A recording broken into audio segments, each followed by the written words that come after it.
ഏവർക്കും സ്വാഗതം. എല്ലാ ഞായറാഴ്ചയുടെയും പതിവ് പോലെ, അല്ലെങ്കിൽ കഴിഞ്ഞ ഏതാണ്ട് 2 വർഷങ്ങളിലായി നാം രൂപീകരിച്ചെടുത്തിട്ടുള്ള നമ്മുടെ പതിവ് പോലെ, ഞായറാഴ്ച രാവിലെ വേദപുസ്തകത്തെ ആസ്പദമാക്കി ചില അടിസ്ഥാന സനാതന തത്വങ്ങൾ മനസ്സിലാക്കുവാനുള്ള നമ്മുടെ ആശയത്തിൻ്റെ തീർത്ഥയാത്ര തുടരുകയാണ്. ഈ ചിന്തകളുടെ പ്രകടമായ ആധാരം വേദപുസ്തക വാക്യങ്ങളാണ് എങ്കിലും ഇതിൽ കൂടെ പങ്കിടുന്ന ആശയങ്ങൾ സാർവലൗകികമായ പ്രസക്തിയുള്ളതാണ്. എന്ന് പറയുമ്പോൾ ഇത് മതപരമല്ല, ആത്മീയമാണ് എന്നാണ് ഞാൻ അതുകൊണ്ട് വിവക്ഷിക്കുന്നത്.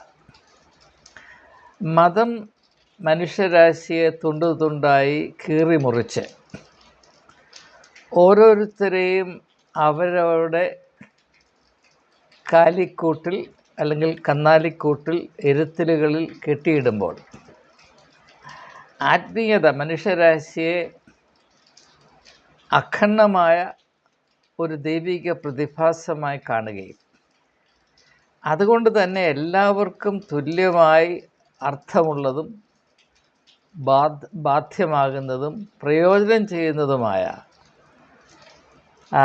ദൈവിക ആശയങ്ങൾ അടങ്ങുന്ന അല്ലെങ്കിൽ അവയെ അന്വേഷിക്കുന്ന ഒരു അച്ചടക്കമാണ് ആത്മീയത എന്നാണ് കഴിഞ്ഞ അരനൂറ്റാണ്ടിലെ എൻ്റെ അന്വേഷണത്തിൽ കൂടെ എനിക്ക് മനസ്സിലായിട്ടുള്ളത്. അതുകൊണ്ട് തന്നെ ഈ ആധ്യാത്മിക അന്വേഷണ പരമ്പരയിൽ കൂടെ എ ടെമ്പിൾ ഓഫ് തോട്ട്സ് എന്ന യൂട്യൂബ് കൂട്ടായ്മയിൽ പങ്കെടുക്കുന്ന ഏവർക്കും ജാതി മത ലിംഗഭേദമന്യേ പ്രയോജനം വരുന്ന കാര്യങ്ങൾ മാത്രമാണ് പറയുന്നത്. അത് മാത്രവുമല്ല, ഇത് പങ്കിടുമ്പോൾ യാതൊരു വർഗീയ വിഭാഗീയ താല്പര്യങ്ങളും ഇതിൻ്റെ 4 അയലത്ത് വരാതെ കാത്തു സൂക്ഷിച്ചുകൊണ്ടാണ് ഈ ശുശ്രൂഷയിൽ ഞാൻ പങ്കിടുന്നത്.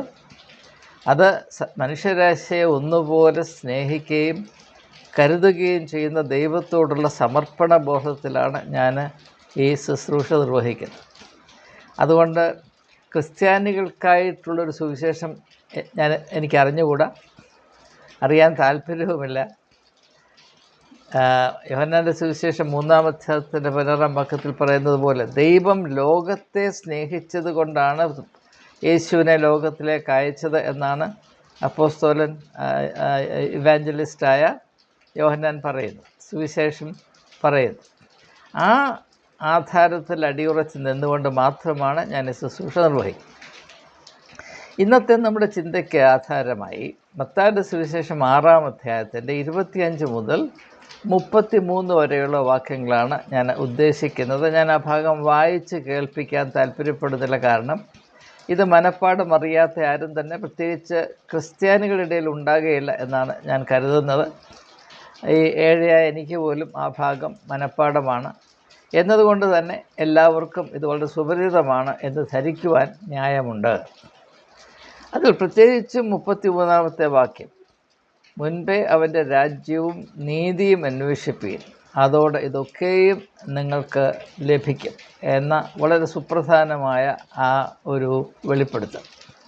അത് യേശുവിൻ്റെ വാക്കുകളാണ്, ഞാൻ പറയേണ്ട കാര്യമില്ലല്ലോ.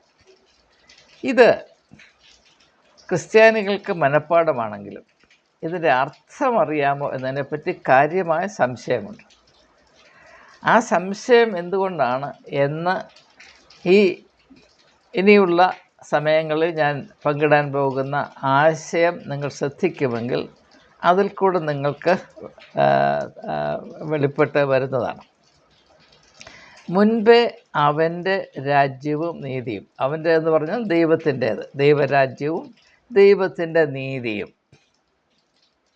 അപ്പോൾ എല്ലാവരും ക്രിസ്ത്യാനികൾ ദൈവത്തിൻ്റെ രാജ്യവും ദൈവത്തിൻ്റെ നീതിയും അന്വേഷിക്കുന്നവരാണ് എന്നതാണ് ഒരു പൊതുവായ സങ്കല്പം. എന്നാൽ അതങ്ങനെ തന്നെ ആണോ അല്ലയോ എന്നതിനെപ്പറ്റി നമുക്ക് യാതൊരു പരിഗണനയുമില്ലാതെ, ചിന്താഭാരവുമില്ലാതെ കഴിയുന്നതിൻ്റെ കാര്യം ഈ രണ്ട് ഘടകങ്ങളും എന്താണ് എന്നതിനെപ്പറ്റി നമുക്ക് വലിയ ഗ്രാഹ്യമൊന്നുമില്ലാത്തത് കൊണ്ടാണ്. മുൻപേ അവൻ്റെ രാജ്യവും നീതിയും അന്വേഷിപ്പിൻ. ഞങ്ങളൊക്കെ അന്വേഷിക്കുന്നുണ്ട്. അവർ രാജ്യം അന്വേഷിക്കുന്നുണ്ട്, അവരുടെ നീതി അന്വേഷിക്കുന്നുണ്ട്. അതുകൊണ്ടല്ല ഇങ്ങോട്ട് പോരട്ടെ. അപ്പോൾ യേശുവിൻ്റെ പഠിപ്പീരിൻ്റെ ആദ്യ ഭാഗത്തെ തഴഞ്ഞും രണ്ടാമത്തെ ഭാഗത്തെ അള്ളിപ്പിടിച്ചുമാണ് ക്രിസ്ത്യാനികൾ പൊതുവെ കഴിയുന്നത്. അങ്ങനെ കഴിയാനുള്ള പരിശീലനവും പ്രേരണയുമാണ് ചെറുപ്പം മുതലേ അവർക്ക് ലഭിക്കുന്നത്. അതിൻ്റെ ഏതാണ്ട് ഉച്ചകോടിയിൽ നിൽക്കുന്ന ഒരു വൈകൃതമാണ് ഈ പ്രോസ്പെരിറ്റി ഗോസ്പൽ. പ്രോസ്പെരിറ്റി ഗോസ്പൽ എന്ന് പറഞ്ഞാൽ എല്ലാം എനിക്ക് കിട്ടണം, എനിക്ക് കിട്ടണം, എനിക്ക് കിട്ടണം. അത്യാർത്ഥിക്ക് കുപ്പായം അണിയിച്ച് നിർത്തിയാൽ കിട്ടുന്ന പ്രതിഭാസത്തിൻ്റെ പേരാണ് പ്രോസ്പെരിറ്റി ഗോസ്പൽ. അത് എൻ്റെ മുഖ്യ വിഷയമല്ലാത്തതുകൊണ്ട് അതിൽ കൂടുതലായി ഒന്നും പ്രതിപാദിക്കാൻ ഞാൻ താല്പര്യപ്പെടുന്നില്ല. ഈ ഒരു ചിന്തയിൽ ഇന്നത്തെ നമ്മുടെ ധ്യാനത്തിൽ ഒരേ ഒരു ആശയത്തെ മാത്രം കേന്ദ്രീകരിച്ച് ചില കാര്യങ്ങൾ, സമയത്തിൻ്റെ പരിമിതി വളരെ ഉള്ളതുകൊണ്ട് ആ ഒരു അന്വേഷണം മാത്രം വളരെ പരിമിതമായ തോതിൽ നടത്തുവാനാണ് ഉദ്ദേശിക്കുന്നത്. ദൈവത്തിൻ്റെ നീതി അന്വേഷിക്കുവാൻ നാം ബാധ്യസ്ഥരാണ്. ഒഴികഴിവ് കൂടാതെ അന്വേഷിക്കുവാൻ നാം ബാധ്യസ്ഥരാണ് എന്നതാണ് യേശുവിൻ്റെ നിലപാട്. എന്നതിനെപ്പറ്റി രണ്ട് അഭിപ്രായം ഉണ്ടാകുവാൻ സാധ്യമല്ല. എന്നാൽ ഞാനത് ചോദിക്കട്ടെ, എന്താണ് ദൈവത്തിൻ്റെ നീതി? നിങ്ങൾ നാളിതുവരെ 30 വർഷം, 40 വർഷം, എന്നെപ്പോലെ 50 വർഷം വളരെ ഘോരം സുവിശേഷങ്ങൾ പ്രഘോഷിക്കുന്ന എത്രയോ നൂറുകണക്കിന് മീറ്റിങ്ങുകളിൽ, കൺവെൻഷനുകളിൽ, അല്ലെങ്കിൽ ഞായറാഴ്ച പ്രബോധനങ്ങളിൽ പങ്കെടുക്കുകയും അല്ലെങ്കിൽ കേൾക്കുകയും അതുകൊണ്ട് ധന്യരായി തീരുകയും ചെയ്തിട്ടുണ്ട്. പക്ഷെ ഞാൻ നിങ്ങളോട് രണ്ട് കൈയും കൂപ്പി ചോദിക്കുന്നത്, ദൈവത്തിൻ്റെ നീതി എന്താണെന്നാണ് നിങ്ങൾ ധരിച്ചു വച്ചിരിക്കുന്നത്. ഇപ്പോൾ ദൈവത്തിൻ്റെ നീതി അന്വേഷിക്കണമെങ്കിൽ അത് എന്താണെന്നറിയണ്ടേ? അറിയാൻ വയ്യാത്ത, യാതൊരു ഗ്രാഹ്യവുമില്ലാത്ത ഒരു കാര്യത്തെ അന്വേഷിക്കുക എന്ന് പറഞ്ഞാൽ അതിനകത്ത് ആത്മാർത്ഥതയുമില്ല, അല്പം മൂളയുമില്ല എന്നാണ് എൻ്റെ യാഥാർത്ഥ്യം. അപ്പോൾ ആരെങ്കിലും എന്നോട് പറയുകയാണ്, നീ the third law of thermodynamics അന്വേഷിക്കുന്നുണ്ടോ? ഉണ്ടോ ഇല്ലയോ എന്ന ഉത്തരം പറയുന്നതിന് മുമ്പ് ഞാൻ ന്യായമായും ചോദിക്കും, എന്താണ് തേർഡ് ലോ ഓഫ് തെർമോഡൈനാമിക്സ്? അല്ലെങ്കിൽ ഒരു ഫിലോസഫർ എന്നോട് ചോദിക്കുകയാണ്, നീ നിൻ്റെ ജീവിതത്തെ ക്രമീകരിക്കുന്നത് the ethnomethodology of existential ഫിനോമിനോളജിയിലെ തത്വങ്ങളനുസരിച്ചാണോ എന്നോട് ചോദിച്ചാൽ ഞാൻ കൈ കൂപ്പി അതോട് ചോദിക്കും, ബഹുമാനപ്പെട്ട തത്വചിന്തക, ദാർശനിക, ഈ എത്തനോ മെത്തഡോളജി ഓഫ് എക്സിസ്റ്റൻഷ്യൽ ഫിനോമിനോളജി എന്നാൽ എന്താണ്? അതറിഞ്ഞെങ്കിലല്ലേ അതിനെ എനിക്ക് അനുധാവനം ചെയ്യാൻ സാധ്യമാകുകയുള്ളൂ. അപ്പം നാം എല്ലാവരും ക്രിസ്തുവിനെ അനുധാവനം ചെയ്യുന്നവരാണ്. ക്രിസ്തു ആരാണ്? ക്രിസ്തു എന്ന് പറഞ്ഞാൽ നാം എങ്ങനെയാണത് മനസ്സിലാക്കേണ്ടത്? ഞാൻ തന്നെ വഴി. ഈ വഴിയെന്ന് പറഞ്ഞാൽ എന്താണ്? ഒന്നും നമുക്ക് അറിഞ്ഞുകൂടാ. സത്യം പറഞ്ഞാൽ നമ്മുടെ മതജീവിതം അജ്ഞതയുടെ ഒരു എന്താണ് പറയുന്നത്, കഥകളിയാണ്. കഥയില്ലാത്ത കഥകളിയാണ് നമ്മുടെ മതജീവിതം. ഏതെങ്കിലും അടിസ്ഥാനപരമായ ഒരാശയത്തെ സ്പർശിച്ച് ആരെങ്കിലും നമ്മളോടൊരു ചോദ്യം ചോദിച്ചാൽ അതിന് ഉത്തരവുണ്ടാകുകയില്ല. പക്ഷെ നാം അത് മുഴുവൻ അനുവർത്തിക്കുന്നവരാണ്. അതിന് നല്ലൊരു ഉദാഹരണമാണ് യേശുവും യഹൂദന്മാരുടെ ജ്ഞാനിയായിരുന്ന ആ വ്യക്തിയുമായിട്ടുള്ള സംഭാഷണം. നമുക്കറിയാം, ലൂക്കോസിൻ്റെ സുവിശേഷം 10-ാം അധ്യായത്തിൽ 35 മുതലുള്ള വാക്യങ്ങളിൽ 25 മുതലുള്ള വാക്യങ്ങളിൽ രേഖപ്പെടുത്തിയിട്ടുണ്ട്. ന്യായശാസ്ത്രിയും യേശുവും തമ്മിലുള്ള സംവാദം. നിൻ്റെ അയൽക്കാരനെ നിന്നെ പോലെ സ്നേഹിക്കുക. സ്നേഹിക്കുന്നുണ്ട്, പക്ഷേ അയൽക്കാരനാരാ അറിഞ്ഞുകൂടാ. ഇതാണ് നമ്മുടെ അവസ്ഥ. അപ്പോൾ അയൽക്കാരൻ ആരാണ് എന്ന ഒരു ന്യായശാസ്ത്രിയെ പറഞ്ഞ് മനസ്സിലാക്കാനായിട്ട് യേശു നടത്തുന്ന വലിയ ശ്രമത്തിൻ്റെ ഫലമായി ജനിച്ച ഉപമയാണ് നല്ല ശമര്യക്കാരൻ്റെ ഉപമ. ഞാൻ സമയത്തിൻ്റെ പരിമിതി കൊണ്ട് അതും അങ്ങ് മാറ്റിവെക്കുകയാണ്. അപ്പം ദൈവത്തിൻ്റെ നീതി എന്നാൽ എന്താണ്? അതിനെപ്പറ്റി നമുക്ക് എന്താണ് ബോധ്യം? എന്താണ് നാം ധരിച്ചു വെച്ചിരിക്കുന്നത്? ഇപ്പം നമുക്കറിയാം മനുഷ്യൻ്റെ നീതി എന്താണ് എന്നതിനെപ്പറ്റി നമുക്കറിയാം. അത് ഇത്രയേ ഉള്ളൂ, എനിക്ക് നീതി കിട്ടണം. മറ്റാർക്കും നീതി കിട്ടിയില്ലെങ്കിൽ എനിക്ക് നീതി കിട്ടണം, ഒന്ന്. രണ്ടാമത്, നീതി എന്ന് പറഞ്ഞാൽ എന്താണ്? എൻ്റെ അവകാശങ്ങൾ സംരക്ഷിക്കപ്പെടണം, എനിക്ക് നഷ്ടമൊന്നും വരരുത്, മറ്റുള്ളവരിൽ നിന്ന് തട്ടും ഇടിയും തൊഴിയും കൊള്ളരുത്, എൻ്റെ സ്വാതന്ത്ര്യം സംരക്ഷിക്കപ്പെടണം, പിന്നെ ലോകം കീഴ്മേൽ പറഞ്ഞാൽ എനിക്ക് പ്രശ്നമൊന്നുമല്ല, എൻ്റെ കാര്യം നടക്കണം. ഇതിനപ്പുറത്ത് മനുഷ്യൻ്റെ നീതിബോധത്തിൽ ഒന്നും അടങ്ങിയിട്ടില്ല എന്നതാണ് ഇന്നത്തെ സത്യം. അപ്പോൾ മനുഷ്യൻ്റെ നീതിബോധം എന്താണ്? ഇത്രമാത്രമാണ്. പിന്നെ പൊതുവായി നോക്കുമ്പോൾ എല്ലാവർക്കും നീതി കിട്ടണം, നിയമത്തിൻ്റെ കണ്ണിൽ എല്ലാവരും തുല്യരാണ് എന്ന സങ്കല്പം അത് ഒരു മിഥ്യയാണ്. ഒരു രാജ്യത്തും ഒരു കാലത്തും നിയമത്തിൻ്റെ കണ്ണിൽ ആരും തുല്യരായിരുന്നില്ല, അത് മറ്റൊരു വിഷയമാണ്. പക്ഷേ തുല്യരായിരിക്കണം എന്നത് ഏറ്റവും മഹനീയമായ ഒരു ആദർശമാണ്. പക്ഷേ അത് പ്രവൃത്തിയിൽ വരുമ്പോൾ ഓൺ ദ ഗ്രൗണ്ട് അതങ്ങനെ ആയിരിക്കുകയില്ല. നിങ്ങളൊരു ദരിദ്രനാണെങ്കിൽ കുബേരനായ ഒരു വ്യക്തിക്ക് എതിരെ കോടതിയിൽ പോയി നിങ്ങൾക്ക് വലിയ സംരക്ഷണമൊന്നും കിട്ടും എന്ന് വിചാരിക്കരുത്. അത് കോടതിയുടെ പ്രശ്നം, കോടതിയിലിരിക്കുന്ന ജഡ്ജിമാരുടെ പ്രശ്നം അല്ല, ആ വ്യവസ്ഥിതി അങ്ങനെ തന്നെയാണ്. അത് എന്തുകൊണ്ടാണെന്ന് വിശദമായി പ്രതിപാദിക്കാനും ഇതല്ല അവസരം എന്നതുകൊണ്ട് ഞാൻ അതും അങ്ങ് അവഗണിച്ച് മുൻപോട്ട് പോവുകയാണ്. അപ്പോൾ മനുഷ്യൻ്റെ നീതി എന്താണെന്ന് നമുക്കറിയാം. കയ്യൂക്കുള്ളവന് നീതി കിട്ടും, സ്വാധീനമുള്ളവന് നീതി കിട്ടും. ഞാൻ സെൻറ്റ് സ്റ്റീഫൻസിൻ്റെ പ്രിൻസിപ്പലായിരുന്നപ്പോൾ എത്രയോ വൻകിട ആളുകളാണ് എന്നോട് വന്ന് പറയുന്നത്, ഞങ്ങളുടെ മക്കൾക്ക്, ഞങ്ങളുടെ കൊച്ചുമക്കൾക്ക് എല്ലാ നിയമങ്ങളും അങ്ങോട്ട് മാറ്റി വെച്ചിട്ട് അഡ്മിഷൻ കൊടുക്കണം, അതിനുള്ള വഴി സാറ് കണ്ടുപിടിക്കണം എന്ന്.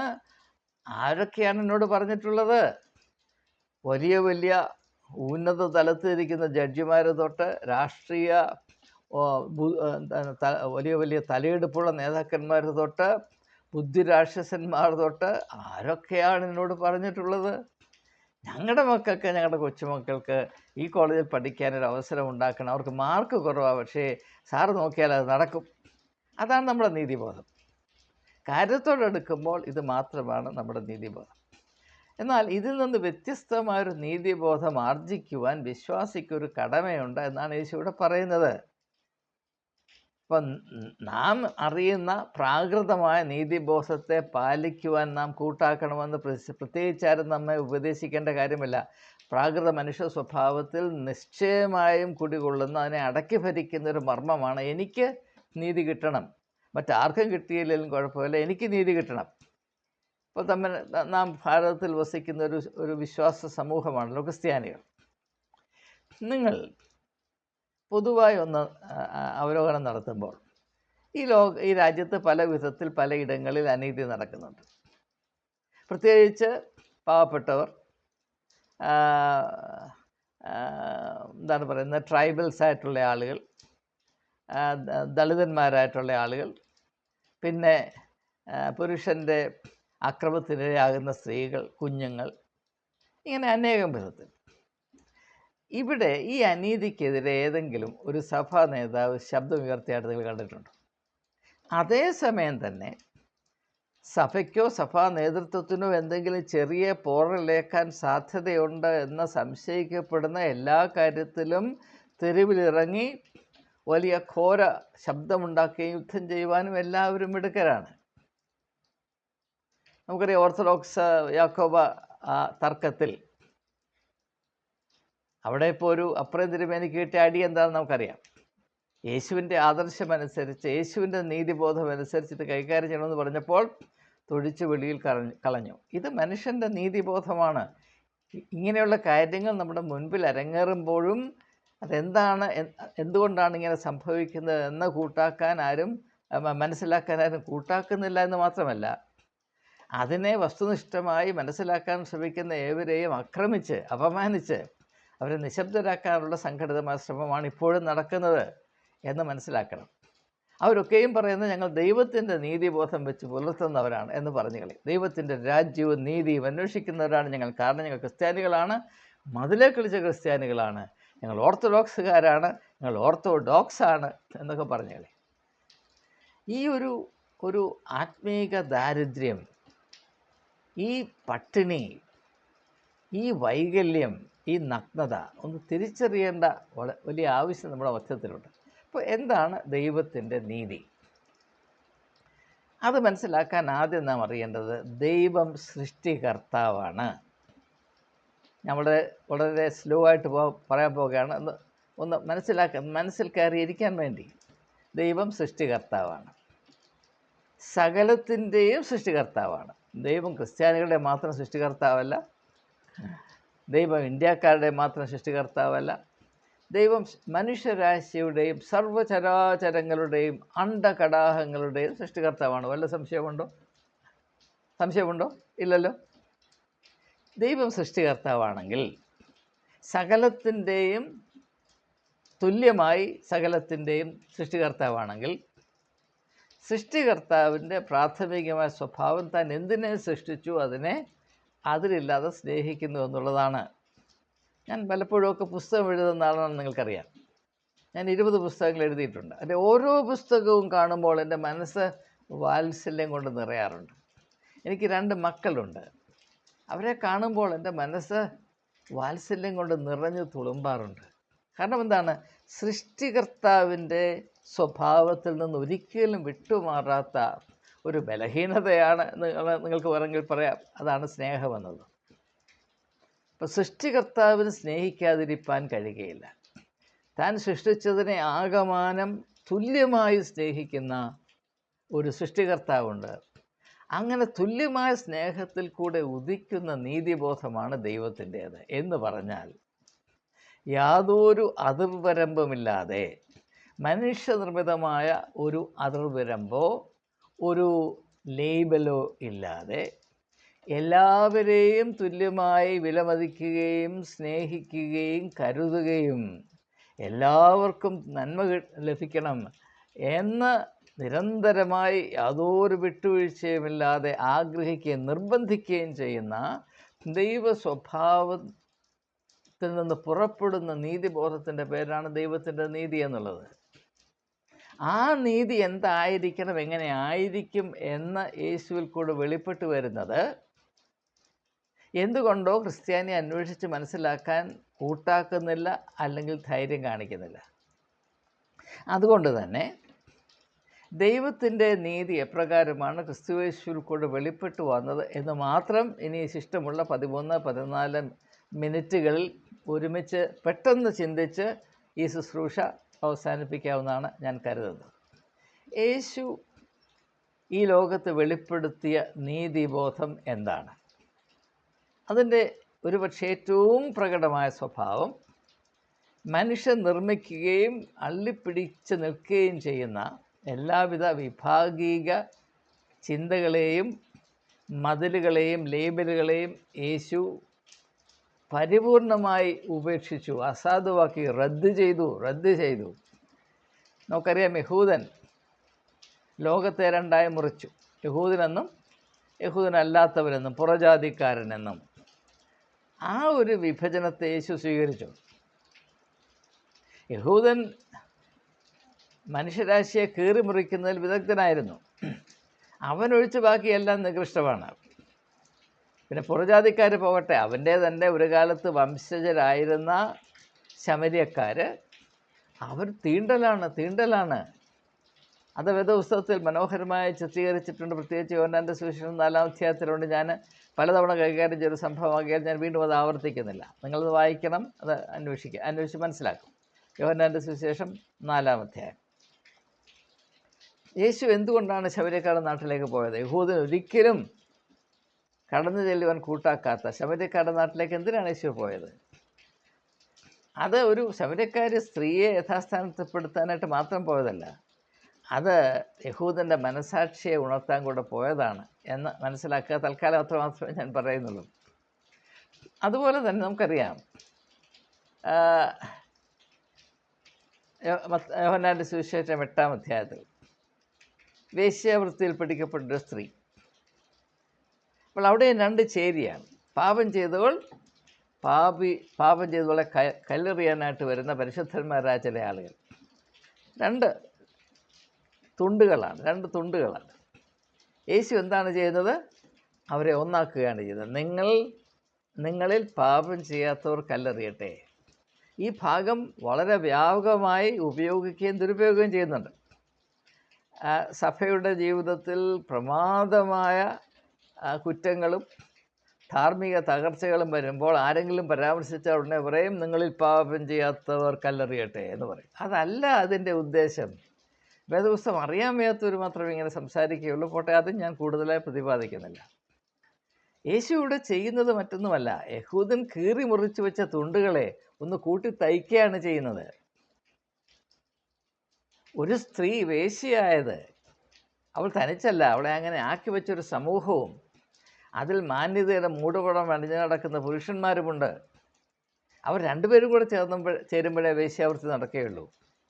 ആ യാഥാർത്ഥ്യം യേശു ഒന്ന് വെളിപ്പെടുത്തുകയാണ്. ഒരു സ്ത്രീയെ കല്ലെറിയാൻ വേണ്ടി കയ്യിൽ കല്ലും പിടിച്ച് ധർമ്മരോഷത്തിൻ്റെ ഭ്രാന്ത് പിടിച്ച് നടക്കുന്ന പുരുഷന്മാരെ, രാത്രിയുടെ മറപിടിച്ച് നിങ്ങൾ അവളെ അന്വേഷിച്ച് പോകാറില്ലേ? നിങ്ങളും ഈ ഇരയായ സ്ത്രീയും ഒന്നാണ് എന്ന യാഥാർത്ഥ്യം, അതാണ് ദൈവത്തിൻ്റെ നീതി എന്ന് പറയുന്നത്. അതാണ് ദൈവത്തിൻ്റെ നീതി. ഇപ്പോൾ ഇന്ത്യയും പാകിസ്ഥാനും തമ്മിൽ ഇപ്പോൾ വലിയ വലിയ വിമ്മിഷ്ടമാണല്ലോ. ദൈവത്തിൻ്റെ നീതി എന്താണ്? ഇന്ത്യയും പാകിസ്ഥാനും ഒന്നാണ് എന്നത് തന്നെയാണ് ദൈവത്തിൻ്റെ നീതി. പക്ഷേ ആ നീതി ആസ്പദമാക്കി ഞാൻ എന്തെങ്കിലും പറഞ്ഞാൽ ഞാൻ അഴിക്കുള്ളിലായി പോകും എന്ന് നിങ്ങൾക്കറിയാം. ഞാൻ അതുകൊണ്ട് കൂടുതലായിട്ട് ഈ വയസ്സുകാലത്ത് അത് അത്ര സുഖം നൽകുന്ന കാര്യമല്ലാത്തതുകൊണ്ട് ഞാനത് അങ്ങ് ഉപേക്ഷിക്കുകയാണ്. അപ്പോൾ അങ്ങനെ ഒരു വേശ്യാവൃത്തിയിൽ പിടിക്കപ്പെട്ട സ്ത്രീയും അവളെ ശിക്ഷിക്കാനായി എറിഞ്ഞു കൊല്ലാനായി വരുന്ന പുരുഷന്മാരുടെ ഈ കൂട്ടവും ഒന്നാണ് എന്ന യാഥാർത്ഥ്യം തിരിച്ചറിയണമെങ്കിൽ മനുഷ്യൻ്റെ കണ്ണിൽ കൂടെ നോക്കിയാൽ സാധ്യമല്ല. അത് ദൈവത്തിൻ്റെ കണ്ണിൽ കൂടെ നോക്കുമ്പോൾ മാത്രമേ ആ സത്യം വെളിപ്പെട്ട് വരികയുള്ളൂ. യേശു പറഞ്ഞു, ഞാൻ തന്നെ വഴിയും സത്യവും ജീവനുമാണ്. എന്താണ് ഈ സത്യം? ദൈവത്തിൻ്റെ കണ്ണിൽ കൂടെ നോക്കുമ്പോൾ മാത്രം വെളിപ്പെട്ട് വരുന്നൊരു സത്യമുണ്ട്. ആ സത്യം ഞാനാണ് എന്നാണ് യേശുവിൻ്റെ അവകാശവാദം. നിങ്ങൾക്കത് അംഗീകരിക്കാം, അത് പുച്ഛിച്ച് തള്ളിക്കളയാം, അത് ഓരോരുത്തരുടെയും തിരഞ്ഞെടുപ്പിന് വിട്ടുതരുന്നത്. പക്ഷേ യേശുവാകുന്ന സത്യം എന്താണ്? ദൈവത്തിൻ്റെ കണ്ണിൽ കൂടെ മനുഷ്യരാശിയുടെ അവസ്ഥയെ കാണുമ്പോൾ വെളിപ്പെട്ട് വരുന്ന യാഥാർത്ഥ്യമാണ് യേശുവാകുന്ന സത്യം. ഇനിയും യേശു പറഞ്ഞില്ലേ, നിങ്ങളുടെ അയൽക്കാരെ നിങ്ങളെപ്പോലെ തന്നെ സ്നേഹിക്കണം. എന്തുകൊണ്ടാണ് ഈ അയൽക്കാരെ സ്നേഹിക്കണമെന്ന് പറയുന്നത്? രണ്ട് വ്യക്തികൾ തമ്മിലുള്ള വ്യത്യാസം ഏറ്റവും വ്യക്തമായും ഏറ്റവും ഓടുകൂടെയും വെളിപ്പെട്ട് വരുന്നത് അവരടുത്ത് വരുമ്പോഴാണ്. അയൽക്കാരെന്ന് പറഞ്ഞാൽ അടുത്ത് വസിക്കുന്നവരെന്നല്ലേ. നിയർ ഡ്വെല്ലർ എന്നാണ് ഇംഗ്ലീഷിൽ ഡിക്ഷണറി പറയുന്നത്. Neighbour is equal to, neighbour എന്ന് പറഞ്ഞാൽ എന്താണ്? നിയർ ഡ്വെല്ലർ, അടുത്ത്. ഓരോ ഭവനത്തിനകത്തും അയൽക്കാരുണ്ട്. എൻ്റെ ഭാര്യ എൻ്റെ അയൽക്കാരിയാണ്, എൻ്റെ മക്കൾ എൻ്റെ അയൽക്കാരികളാണ്. ഞാൻ അടുത്ത് വസിക്കുന്നു. ഈ അടുത്ത് വസിക്കുമ്പോഴാണ് വ്യത്യാസങ്ങൾ കൂടുതലായി നമുക്ക് മനസ്സിലാക്കാൻ. ദൂരെ വസിക്കുന്ന ഒരു വ്യക്തിയും ഞാനും തമ്മിലുള്ള വ്യത്യാസം എന്താണ് എന്ന് അതെന്നെ ബാധിക്കുന്ന പ്രശ്നമല്ല. അതുകൊണ്ട് തന്നെ എനിക്ക് അതിനെപ്പറ്റി വ്യക്തമായൊരു ധാരണ. പക്ഷേ എൻ്റെ അടുത്ത് വസിക്കുന്ന വ്യക്തി, എൻ്റെ അയൽക്കാരൻ, അവനും ഞാൻ തമ്മിലുള്ള വ്യത്യാസം എന്താണെന്ന് എനിക്ക് വ്യക്തമായിട്ട് അറിയാം. അതുകൊണ്ട് തന്നെയാണ് അയൽക്കാരുമായിട്ട് സമാധാനത്തിൽ ജീവിക്കാൻ പ്രയാസമുള്ളത്. ഇതൊക്കെ പ്രാവർത്തികമായ സത്യങ്ങളാണ്, പ്രത്യേകമായിട്ട് ആരെയും ബോധ്യപ്പെടുത്തേണ്ട കാര്യമില്ല. അപ്പോൾ ഈ അയൽക്കാരനെ നിന്നെപ്പോലെ തന്നെ സ്നേഹിക്കണം എന്ന ഒരാവശ്യം സാധാരണ മനുഷ്യബുദ്ധിയിൽ വരുന്നതല്ല. അത് ദൈവത്തിൻ്റെ കണ്ണിൽ കൂടെ നോക്കുമ്പോൾ നീ നിൻ്റെ അയൽക്കാരനും ഒന്ന് തന്നെയാണ്.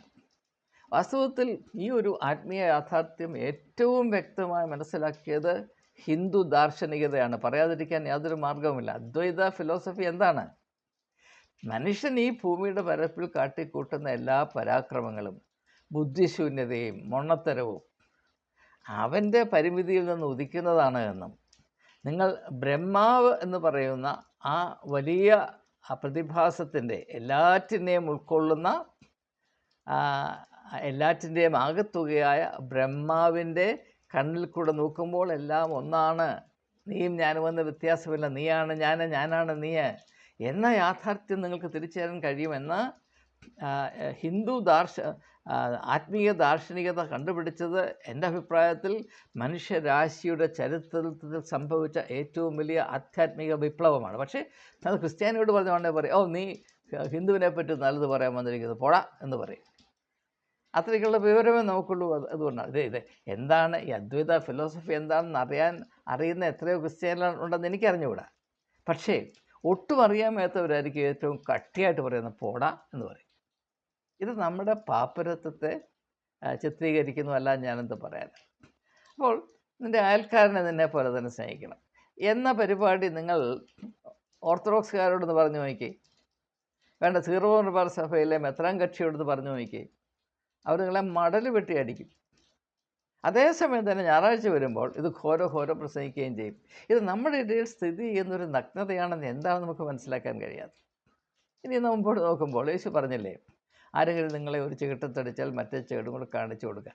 ഇതിൻ്റെ അർത്ഥം മനസ്സിലാക്കാൻ എൻ്റെ പ്രിയപ്പെട്ട സഹോദരി സഹോദര, മാനുഷികമായി ചിന്തിച്ചാൽ ഒരിക്കലും സാധ്യമല്ല. ഞാൻ ഒത്തിരി ഇതിന് പണിപ്പെട്ട ആളാണ്. ചിന്തിക്കുന്നതോറും കൂടുതൽ എനിക്ക് ഭ്രാന്ത് പിടിച്ചിട്ടേ ഉള്ളൂ. പക്ഷേ ഒരു ദിവസം എനിക്ക് മനസ്സിലായി, ഇങ്ങനെയുള്ള ഈ ഉത്ബോധനങ്ങൾ ദൈവത്തിൻ്റെ നീതി എന്ന് പറയുന്ന ആശയത്തിൽ മാത്രം ഉൾക്കൊള്ളിക്കാവുന്നതാണ്. മനുഷ്യൻ്റെ നീതിയിൽ ഇത് പെടുന്നതേ അല്ല. അതുകൊണ്ടാണ് ഇങ്ങനെ പറയുമ്പോൾ പറഞ്ഞാൽ കേൾക്കാനൊക്കെ നല്ല സുഖമാണ്, പക്ഷേ ഇത് പ്രാവർത്തികമല്ല എന്ന് നാം വിലയിരുത്തുന്നതിൻ്റെ കാര്യം, നമ്മുടെ കാഴ്ചപ്പാട് ഇപ്പോഴും പ്രാകൃത മനുഷ്യൻ്റെ കാഴ്ചപ്പാട്. നമ്മുടെ നാവിൽ ദൈവവും നമ്മുടെ മനസ്സിൽ പ്രാകൃത മനുഷ്യനുമാണ്. ഇതാണ് ക്രിസ്ത്യാനിയുടെ പൊതുവായ അവസ്ഥ എന്ന സത്യം തിരിച്ചറിയേണ്ട അത്യാവശ്യം നമുക്കുണ്ട്. അപ്പോൾ അതുകൊണ്ട് തന്നെ നമ്മുടെ ചെകിട്ടത്തടിക്കുന്നൊരു വ്യക്തി അവൻ അജ്ഞത കൊണ്ടാണ് ഇങ്ങനെ ചെയ്യുന്നത്. അവൻ്റെ ചെകിട് പോലെയാണ് എൻ്റെ ചെകിടും എന്നറിയാൻ വയ്യാത്തവൻ മാത്രമേ എൻ്റെ ചെകിട്ടത്തൊന്ന് അടിക്കത്തുള്ളൂ. അവനെ എങ്ങനെയാണ് അവൻ്റെ തെറ്റിദ്ധാരണയിൽ നിന്ന് വിടുവിക്കാൻ എനിക്ക് കഴിയുന്നത്? മറ്റേ ചെകിടും കൂടെ കാണിച്ചു കൊടുക്കുക. അപ്പോൾ ഒരു പക്ഷേ അവന് മനസ്സിലാകും, അയ്യോ എനിക്ക് തെറ്റിപ്പറ്റിപ്പോയി, ഞാൻ അടിച്ചിട്ടും ആ അടിയെ അതിജീവിച്ചുകൊണ്ട് അവന് ഞാൻ ഒന്നാണ് എന്ന് എന്നെ ധരിപ്പിക്കുന്ന വിധത്തിൽ പ്രതികരിക്കാൻ ഈ മനുഷ്യന് ആത്മീയമായൊരു വ്യക്തിത്വമുണ്ടല്ലോ എന്ന് ഒരു പക്ഷേ അങ്ങനെ ഗ്യാരണ്ടിയൊന്നുമില്ല, ഒരു പക്ഷേ അവൻ തിരിച്ചറിഞ്ഞ് അവൻ്റെ ജീവിതത്തിൽ അതൊരു വലിയ വഴിത്തിരിവായി തീരും. അതാണ് ദൈവത്തിൻ്റെ നീതി എന്നതാണ് യേശുവോട് പറയുന്നത്. പിന്നെ നമുക്കറിയാം, നല്ല ശബരിക്കാരൻ്റെ ഉപമയിൽ അവിടെ ഒരു കള്ളന്മാരുടെ കൂട്ടമുണ്ട്, ഒരു പുരോഹിതനുണ്ട്. അവർ രണ്ടും ഒരേ വള്ളത്തിൽ സഞ്ചരിക്കുന്നവരാണ്. കള്ളന്മാരെ സംബന്ധിച്ചിടത്തോളം അവർക്ക് പൈസ കിട്ടണം, അവർക്ക് മറ്റ് യാതൊരു താല്പര്യവുമില്ല. കള്ളന്മാരുടെ കണ്ണിൽ കൂടെ നോക്കുമ്പോൾ അക്രമികളും ഇരകളും, സമൂഹത്തിൽ ഇത് മാത്രമാണ്. ഒരു കൂട്ടം അക്രമികൾ, ബാക്കിയെല്ലാം ഇരകൾ. അങ്ങനെ സമൂഹത്തെ കാണുന്നവരെല്ലാം കള്ളന്മാരാണ്. ഇതാണ് അതിനകത്തെ യാഥാർത്ഥ്യം. അവർ വലിയ മാന്യതയുടെ കസേരയിലിരുന്നാലും ഒരു യഥാർത്ഥത്തിൽ കള്ളന്മാർ തന്നെയാണ്. അവരുമായിട്ട് വലിയ വ്യത്യാസമൊന്നുമില്ല അവിടെയുള്ള പുരോഹിതൻ. അവനിത് വന്ന് കണ്ടിട്ട്, ഒരു മനുഷ്യൻ ജാഗം കിടക്കുന്നു, ഇതെൻ്റെ ചുമതലയിൽപ്പെട്ട ആളല്ല, നടന്നുപോയി. അപ്പോൾ എൻ്റെ ആളും നിൻ്റെ ആളും. പുരോഹിതന്മാർക്ക് അങ്ങനെ കാണാൻ ഒക്കത്തുള്ളൂ. നിങ്ങൾ ആരൊക്കെ പറഞ്ഞാലും എന്തൊക്കെ പറഞ്ഞാലും, ഇന്ന പുരോഹിതൻ, ഇന്ന മെത്രാൻ, ഇന്ന കത്തനാർ വിശുദ്ധനാണെന്നൊക്കെ പറഞ്ഞാലും, ഈ ഒരു പരിമിതിയെ കവച്ച് വെക്കാൻ ഒരു മെത്രാനും ഒരു കത്തനാർക്കും സാധ്യമല്ല. അതതിൻ്റെ യാഥാർത്ഥ്യമാണ്. നിങ്ങൾക്ക് ഒരുപക്ഷെ അറിയില്ലായിരിക്കും, മദർ തെരേസ കൽക്കട്ടയിലെ ഒരു കോൺവെൻറ്റിൽ അധ്യാപികയായിട്ട് വന്ന് അവരത് ഉപേക്ഷിച്ച് കൽക്കട്ടയുടെ തെരുവീഥിയിൽ കിടന്ന് ജീർണിച്ച് മരിച്ചു പോകുന്ന മനുഷ്യ ശരീരങ്ങളെ പെറുക്കിയെടുത്ത് അവർക്ക് അന്തിമ നിമിഷത്തിലെങ്കിലും മനുഷ്യ അന്തസ്സിന് ഉതകുന്ന വിധത്തിൽ ദിവസങ്ങൾ കഴിക്കാനൊരിടമുണ്ടാക്കിയപ്പോൾ അതിനെപ്പറ്റി കത്തോലിക്ക സഭയ്ക്ക് ആദ്യകാലങ്ങളിൽ അമർഷമായിരുന്നു. പിന്നെ അവർ ആഗോളതലത്തിൽ സ്വീകാര്യത പ്രാപിച്ചപ്പോൾ അതിൻ്റെ ഗ്ലാമർ ഏറ്റെടുക്കാനായിട്ട് മാത്രമാണ് സഭ വന്നത്. ഞാൻ കൂടുതലായി പ്രതിപാദിക്കുന്നില്ല, ഇതൊക്കെ നമുക്കറിയാവുന്ന കാര്യങ്ങളാണ്. അപ്പം അതുകൊണ്ട് തന്നെ ലോകത്തെ രണ്ട് വിധത്തിലാണ് നാം കാണുന്നത്. എൻ്റെ താല്പര്യം, നിങ്ങളുടെ താല്പര്യം, അതുമായിട്ട് എനിക്ക് യാതൊരു ബന്ധവുമില്ല. എൻ്റെ തൊലിക്ക് പോറൽ വന്നാൽ ഞാൻ കരയും, നിൻ്റെ തല പോയാലും അതെൻ്റെ പ്രശ്നമല്ല. ഇത് മാത്രമാണ്. ഇത് ഉൾക്കൊണ്ടുകൊണ്ടാണ് പലരും എന്നോട് പറയുന്നത്, ഞങ്ങളുടെ സഭയിലെ കാര്യം പറയാൻ നീ ആരാടാ? സഭയെപ്പറ്റി ഈ പറയുന്ന ആളിൻ്റെ ധാരണ എന്താണെന്ന് എനിക്ക് മനസ്സിലാകുന്നില്ല. അത് പോട്ടെ. ഇനിയും ഈ ഒരു വെളിപ്പെടുത്തേണ്ട പശ്ചാത്തലത്തിൽ, അതായത് ദൈവത്തിൻ്റെ നീതി അന്വേഷിക്കാൻ എല്ലാ വിശ്വാസികളും, എല്ലാ മനുഷ്യരും ബാധ്യസ്ഥരാണ് എന്ന ഈ വളരെ സുപ്രധാനമായ വെളിപ്പെടുത്തേണ്ട പശ്ചാത്തലത്തിൽ നാം നമ്മോട് തന്നെ ചോദിക്കേണ്ട ഒരു കാര്യമുണ്ട്. What does it mean to be a Christian today? ഇന്നൊരു വിശ്വാസിയായി, ക്രിസ്ത്യാനിയായി ജീവിക്കുക എന്ന് പറഞ്ഞാൽ അതുകൊണ്ട് നാം മനസ്സിലാക്കേണ്ടത് എന്താണ്? അങ്ങനെ നാം ജീവിക്കാൻ ശ്രമിക്കുമ്പോൾ നാം അഭിമുഖീകരിക്കുന്ന ആ വെല്ലുവിളികൾ എന്തൊക്കെയാണ്? അപ്പോൾ ഞാൻ പരാമർശിച്ചതുപോലെ നമ്മുടെ കയ്യിൽ ഓർത്തഡോക്സുകാരുണ്ട്, യാക്കോബക്കാരുമുണ്ട്. ഓർത്തഡോക്സുകാരുമുണ്ട്, യാക്കോബക്കാരുമുണ്ട്. പക്ഷേ ഇവിടെ രണ്ടുപേരുടെ ഇടയിലും ക്രിസ്ത്യാനികളില്ല, വിശ്വാസികളില്ല. അതാണ് യാഥാർത്ഥ്യം. ദൈവത്തിൻ്റെ നീതി അന്വേഷിക്കുന്ന എത്ര പേർ ഈ ഓർത്തഡോക്സ് സഭയിലും ഈ യാക്കോബ സഭയിലും ഉണ്ട് എന്ന് പ്രിയപ്പെട്ട സഹോദരങ്ങളെ നിങ്ങളൊന്ന് അന്വേഷിച്ച് നോക്കണം. അങ്ങനെ ആരുമില്ല എന്ന യാഥാർത്ഥ്യം തെളിയിക്കുന്നതിന് വേണ്ടി ദൈവം ഉപയോഗിച്ച ഒരു ഉപാധിയാണ് അപ്രയം തിരുമേനി. അപ്രയം തിരുമേനി വലിയ വിശുദ്ധനൊന്നുമല്ല, അങ്ങനെ നടിക്കുകയും വേണ്ട. അയാളും ഇതിൻ്റെ പഴഞ്ചോറുണ്ട് കുറേ നാൾ അർമാദിച്ചതാണ്. പിന്നെ ഇപ്പോൾ അദ്ദേഹം ഇങ്ങനെ ഒരു നിലപാടെടുത്തത് എന്താണെന്ന് ചോദിച്ചാൽ, അദ്ദേഹം എടുത്ത നിലപാടല്ല, അദ്ദേഹത്തെ കൊണ്ട് നീതിമാനായ ദൈവം ചെയ്യിച്ചതാണ്. എന്തിന് ദൈവത്തിൻ്റെ നീതി അന്വേഷിക്കുന്ന ഒരുത്തൻ പോലും ഈ വലിയ വലിയ പാരമ്പര്യമൊക്കെ പറയുന്ന ഓർത്തഡോക്സ് സഭയിലോ ഈ യാക്കോബ സഭയിലോ ഇല്ല. അന്ത്യോക്യൻ സിംഹാസനത്തിൻ്റെ കീഴിൽ കിടക്കുന്നു, അങ്ങ് കോട്ടയത്ത് ദേവലോകപരമ്പരയുടെ കീഴിൽ കിടക്കുന്നുവെന്നല്ലാതെ ദൈവത്തിൻ്റെ നീതി എന്താണെന്ന് അബദ്ധത്തിൽ പോലും അന്വേഷിക്കുന്ന ഒരുത്തനും ഈ കൂട്ടത്തിലില്ല എന്ന യാഥാർത്ഥ്യം ഒന്ന് വെളിപ്പെടുത്തുന്നതിന് വേണ്ടി ദൈവം ഉപയോഗിച്ച ഒരു ചെറിയ ട്രിക്കാണ് ഈ അപ്രയം എന്ന് പറയുന്നത്. അങ്ങനെയാണ് ഞാൻ മനസ്സിലാക്കുന്നത്. അപ്പോൾ അത് ഒന്നാണ്. അതുപോലെ തന്നെ ഞാൻ എപ്പോഴും ചിന്തിക്കുന്നൊരു കാര്യം, ടാഗോർ, രവീന്ദ്രനാഥ് ടാഗോർ ഒരു ക്രിസ്ത്യാനി ആയിരുന്നില്ല, മഹാത്മാഗാന്ധി ഒരു ക്രിസ്ത്യാനി ആയിരുന്നില്ല. അപ്പോൾ ടാഗോർ പറയും, രാജ്യസ്നേഹമാണോ മനുഷ്യ സ്നേഹമാണോ വലുത് എന്ന് ചോദിച്ചാൽ ഞാൻ എൻ്റെ രാജ്യത്തെ സ്നേഹിക്കുന്നുണ്ട് നിശ്ചയം, പക്ഷേ അതിനേക്കാൾ ഉപരിയായി ഞാൻ മനുഷ്യജാതിയെ സ്നേഹിക്കുന്നെന്ന് പറയും. ആ തലത്തിൽ ഉയരണമെങ്കിൽ ടാഗോറിന് ആത്മീയമായ ഒരു വിടുതൽ ഉള്ളിലുണ്ടായി കഴിഞ്ഞ ശേഷം മാത്രമേ അങ്ങനെ പറയാൻ സാധിക്കുകയുള്ളൂ. അത്തരത്തിൽ ലോകത്തെ കാണുവാൻ തക്കം വളർന്ന വ്യക്തിത്വമുള്ള എത്ര ക്രിസ്ത്യാനികൾ കേരളത്തിലുണ്ട്, ഭാരതത്തിലുണ്ട്. ഞാൻ എൻ്റെ സഭയേക്കാൾ, ഞാൻ എൻ്റെ സ്ഥാപിത താല്പര്യങ്ങളെക്കാൾ എൻ്റെ സഭയെ സ്നേഹിക്കുന്നു എന്നാർക്കും പറയാൻ കഴിയില്ല. അത് കഴിഞ്ഞിട്ട് എൻ്റെ സഭയുടെ സ്ഥാപിത താല്പര്യങ്ങൾക്കപ്പുറത്ത് ക്രിസ്തീയ സമൂഹത്തിൻ്റെ ആകമാനമായ ഇമേജിനും ദൗത്യത്തിനും കോട്ടം വരാതിരിക്കണം എന്ന് കരുതുന്ന എത്ര ക്രിസ്ത്യാനികളുണ്ട്, നിങ്ങളൊന്ന് അന്വേഷിച്ചാൽ മതി. അതും കഴിഞ്ഞിട്ട് ക്രിസ്ത്യാനികൾക്ക് മാത്രമല്ല, മറ്റെല്ലാ മത ആചാരങ്ങളിലും അല്ലെങ്കിൽ മത കൂട്ടങ്ങളിലും ഉൾപ്പെട്ട് നിൽക്കുന്ന ആളുകൾക്കും നന്മ വരണം, അവർക്ക് നന്മ വന്നാൽ ഞങ്ങൾക്ക് തട്ടുകേട് വരില്ല എന്ന് കരുതുന്ന എത്ര ക്രിസ്ത്യാനികളുണ്ട്, നിങ്ങൾ അന്വേഷിച്ച് നോക്കണം. വേണ്ട, അതും ഇങ്ങോട്ട് കഴിഞ്ഞിട്ട് ഭാരതത്തിന് മാത്രം നന്മ വന്നാൽ പോരാ, മനുഷ്യജാതിക്ക് ആകമാനം എല്ലാവരും ദൈവത്തിൻ്റെ സൃഷ്ടികളാണ്, എല്ലാവർക്കും തുല്യമായ ദൈവം സ്വർഗസ്ഥനായ പിതാവാണ് എന്ന യാഥാർത്ഥ്യം ഉൾക്കൊണ്ടുകൊണ്ട് എല്ലാവർക്കും നന്മ വരണം, അതിനുവേണ്ടി എന്നെ അല്പം ചുരുക്കാൻ ഞാൻ തയ്യാറാണ് എന്ന് പറയുന്ന ആരും തന്നെ ഇല്ല. അതുകൊണ്ടാണ് യേശു പറയുന്നത്, നിങ്ങൾ ദൈവത്തിൻ്റെ നീതി അന്വേഷിപ്പീൻ. അങ്ങനെ പ്രത്യേകമായി എടുത്തു പറയേണ്ട ആവശ്യം, ദൈവത്തിൻ്റെ നീതി അന്വേഷിക്കുക എന്നത് സ്വാഭാവികമായി നമ്മുടെ ഉള്ളിൽ ഉടലെടുത്ത് വരുന്ന ഒരു കഴിവല്ല. അത് നാം മനഃപൂർവ്വം പ്രത്യേകം ശ്രദ്ധിച്ച് വളർത്തിയെടുക്കേണ്ട ഒരു ആത്മീയമായ പക്വതയാണ്. അത് സ്വാഭാവികമായി വരുന്നതല്ല. ഇപ്പോൾ ജനിച്ചു കഴിഞ്ഞ് ആഹാരം കഴിക്കാൻ ആരും പഠിപ്പിക്കേണ്ട കാര്യമൊന്നുമില്ല.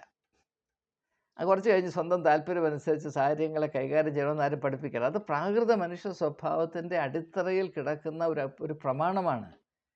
അത് നൈസർഗികമായി ഉണ്ടായിക്കൊള്ളും. അതേസമയം നിൻ്റെ സ്ഥാപിത താല്പര്യങ്ങളെ അതിജീവിച്ചുകൊണ്ട് മറ്റുള്ളവർക്ക് വേണ്ടി ചിന്തിക്കണം, വിശാലമായ കാഴ്ചപ്പാടുണ്ടാകണം, നിൻ്റെ ഉള്ളിൽ ഒരു വലിയ വെളിച്ചമുണ്ടാകണം. ഇതൊന്നും സ്വാഭാവികമായിട്ട് വരുന്നതല്ല, ഇത് നാം മനഃപൂർവ്വമായി വളർത്തിയെടുക്കേണ്ടതാണ്. അതുകൊണ്ടാണ് യേശു പറയുന്നത്, നിങ്ങൾ സൽഗുണപൂർണരാകുവീൻ. അത് നിങ്ങൾ പ്രത്യേകമായി ശ്രമിച്ച് നിങ്ങൾക്ക് വേണ്ടി നേടിയെടുക്കേണ്ട അനുഗ്രഹത്തിൻ്റെ അവസ്ഥയാണ്. അത് ജനിച്ചതുകൊണ്ട് കൈയും കാലും വളരുന്നത് പോലെ നമ്മൾ ആത്മീയമായി വളരുകയില്ല. നമ്മുടെ ആത്മീയമായ വളർച്ച ഉറപ്പുവരുത്തേണ്ട കടമ നമുക്ക് ഏവർക്കുമുണ്ട്. അതിന് തക്കതായ പഠിപ്പീരുകളാണ് യേശുവിൻ്റെ പർവ്വതപ്രസംഗത്തിൽ ആദ്യം മുതൽ അവസാനം വരെ എന്ന ക്രിസ്ത്യാനികൾ ഇന്ന് മനസ്സിലാക്കുന്നില്ല എന്നതിനെ വളരെ അത്ഭുതപ്പെടുത്തുന്ന ഒരു യാഥാർത്ഥ്യം തന്നെയാണ്. ഇപ്പം ഗാന്ധി പറഞ്ഞു, ഭാരത മാതാവിൻ്റെ 2 കണ്ണുകളാണ് ഹിന്ദുക്കളും മുസ്ലിങ്ങളും എന്ന് പറഞ്ഞു. അതൊരു ഹിന്ദുവിനും അങ്ങനെ പറയാൻ സാധ്യമല്ല. ഒരു മതത്തിന് അപ്പുറത്തേക്ക് വളർന്ന് ദൈവത്തിൻ്റെ കണ്ണിൽ കൂടെ ആത്മീയമായ കണ്ണിൽ കൂടെ ഒരു ഉപഭൂഖണ്ഡത്തെ മുഴുവനും കാണുവാൻ കഴിവുള്ള അത്രമാത്രം വ്യക്തിത്വത്തിൽ വളർച്ച പ്രാപിച്ചൊരു വ്യക്തിക്ക് മാത്രമേ പരസ്പരം ഇത്രമാത്രം പകയും സ്പർദ്ധയും വെച്ചു പുലർത്തുന്ന രണ്ട് സമൂഹങ്ങളെ ഉൾക്കൊണ്ടുകൊണ്ട് പറയുകയാണ്. ഇപ്പോൾ ഗാസ അല്ലെ പാലസ്തീനിയൻസും ഇസ്രയേലിലെ ജ്യൂസും പ്രകാരമാണ്. അതുപോലെയാണ് ഭാരതത്തിൽ ഹിന്ദുക്കളും മുസ്ലിങ്ങളും. അല്പം ഏറ്റക്കുറച്ചിലുണ്ടാകാൻ സാധ്യത, പക്ഷേ എന്നാലും അതേ തത്വം തന്നെയാണ്. ഒന്നിലവർ അല്ലെങ്കിൽ ഞാൻ. ഇത് രണ്ടും ഉൾക്കൊണ്ടാണ് പറയുന്നത്. അത് രണ്ടും ഭാരതമാതാവിൻ്റെ കണ്ണുകളാണ്. അങ്ങനെ എങ്ങനെ ആ ആശയം എങ്ങനെയാണ് ഒരു മനുഷ്യൻ്റെ മനസ്സിൽ, ഹിന്ദു പാരമ്പര്യത്തിൽ നിന്ന് വളർന്നു വന്ന ഒരു വ്യക്തിയുടെ മനസ്സിൽ വന്നത് എന്ന് ഞാൻ അത്ഭുത പരതന്ത്രനായിട്ടാണ് ചിന്തിക്കുന്നത്. അപ്പോൾ ഞാനിത് പറയുന്നതിൻ്റെ അർത്ഥം, പ്രത്യേകിച്ച് ക്രിസ്ത്യാനികളായ സഹോദരി സഹോദരങ്ങളെ, നമുക്ക് സംഭവിച്ചിരിക്കുന്ന ഏറ്റവും വലിയ അത്യാഹിതം നമ്മുടെ പാപ്പരത്വമാണ്, നമ്മുടെ അല്പത്തരമാണ്. വിഭാഗീയമായ ചിന്തകൾക്ക് അടിമകളാണ് നാം.